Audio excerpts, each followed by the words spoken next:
Welcome to Burlap Teachers. Enjoy the video. You start with the essentials. Confirm you have editor rights and choose whether to protect the whole sheet or just ranges. Open the Google Sheet and go to Data, then select Protected Sheets and Ranges. Once there, click Add a sheet or range to create protection. Name the protection so you can find it later and type a description explaining why it's locked.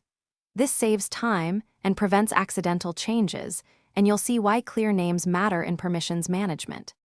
Now you configure the protection details. Select the sheet or highlight the exact ranges you want to lock and confirm the range reference. Make sure to choose Restrict who can edit this range and explicitly add the users or groups allowed to edit. This prevents unexpected access. If you want a softer control, choose Warning Only so collaborators see a prompt but can still edit. Once done, click Set Permissions to enforce rules and double-check that the listed editors are correct to avoid accidental lockouts. Finish by testing the protection. Open the sheet as a different user or ask a collaborator to try editing the locked cells so you verify behavior.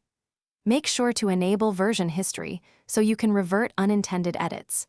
Owners can always remove protections if necessary. If you or a colleague get locked out, contact a sheet owner to update permissions or delete the protection entry. One key troubleshooting tip: ownership transfers and shared drives can change who can edit, so check ownership if permissions seem wrong. Thanks for watching. Consider subscribing if this video helped you.